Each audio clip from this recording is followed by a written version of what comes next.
Rencana pengiriman hingga 20.000 prajurit TNI ke jalur Gaza menuai sorotan di parlemen. Ketua Komisi I DPR RI Utut Adianto menilai, jumlah tersebut tidak perlu terlalu besar, selama pemerintah memastikan personel yang dikirim merupakan pasukan terbaik dengan kesiapan dan kompetensi yang memadai. Pandangan itu disampaikan Utut usai rapat kerja Komisi I DPR RI bersama Wakil Menteri Pertahanan dan jajaran TNI di Kompleks Parlemen, Senayan, Jakarta, Selasa, 10 Februari 2026. Dalam rapat tersebut, isu kesiapan dan skema pengiriman pasukan Indonesia ke Gaza menjadi salah satu pembahasan strategis. Menurut dia, keputusan mengenai jumlah pasukan tentu telah melalui perhitungan matang oleh Kementerian Pertahanan dan TNI, termasuk mempertimbangkan kebutuhan operasional di lapangan, dukungan logistik, serta mandat penugasan yang akan dijalankan. Namun, Utut menekankan bahwa aspek kualitas jauh lebih penting dibanding sekadar kuantitas. Dengan mempertimbangkan luas wilayah jalur Gaza yang relatif terbatas, pengerahan pasukan dalam jumlah sangat besar dinilai belum tentu efektif jika tidak disesuaikan dengan kebutuhan real misi. Secara geografis, jalur Gaza memiliki luas sekitar 365 km persegi dengan kepadatan penduduk yang sangat tinggi. Situasi keamanan di wilayah tersebut juga kompleks, menyusul konflik berkepanjangan yang berdampak pada infrastruktur sipil dan kondisi kemanusiaan. Dalam konteks seperti itu, misi yang diemban pasukan Indonesia, baik bersifat penjaga perdamaian, pengamanan, maupun bantuan kemanusiaan, menuntut kemampuan khusus, termasuk keahlian tempur, manajemen konflik, hingga pendekatan kemanusiaan. Pengiriman pasukan ke wilayah konflik di luar negeri juga tidak bisa dilepaskan dari aspek politik luar negeri Indonesia yang bebas dan aktif.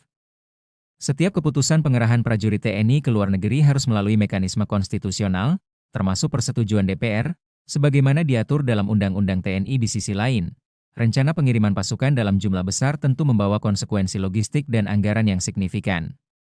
Penguatan dukungan peralatan, sistem komunikasi, perlindungan pasukan, hingga dukungan medis menjadi faktor krusial yang harus dipastikan sebelum penugasan dilakukan. Karena itu, Utut menyerahkan sepenuhnya perhitungan teknis kepada pemerintah, sembari mengingatkan agar keputusan yang diambil benar-benar proporsional dan berbasis kebutuhan strategis di lapangan. Pernyataan ini sekaligus menegaskan posisi DPR sebagai lembaga pengawas kebijakan pertahanan, yang tidak hanya mempertimbangkan aspek solidaritas internasional, tetapi juga kesiapan nasional dan keselamatan prajurit. Rencana pengiriman pasukan TNI ke Gaza hingga kini masih dalam tahap pembahasan lebih lanjut antara pemerintah dan DPR. Keputusan akhir akan sangat ditentukan oleh mandat internasional, kondisi keamanan terkini, serta kalkulasi strategis pemerintah. Intinya, hemat saya tidak perlu terlalu besar seperti yang 20.000 itu. Tentukan teman-teman di Kemhan sudah punya ukuran. Sudah kita sering rapatkan, terakhir minta maaf, Bapak Presiden sudah mengundang para menlu, mantan menlu, dan juga tokoh, ilmuwan semua ke istana hari Rabu 4 Februari silam.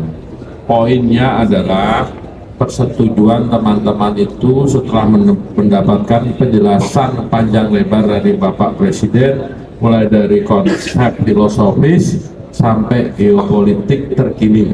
Saya sendiri minta maaf tidak ikut saat itu karena ada tugas lain yang sudah terjadwal jauh lebih lama.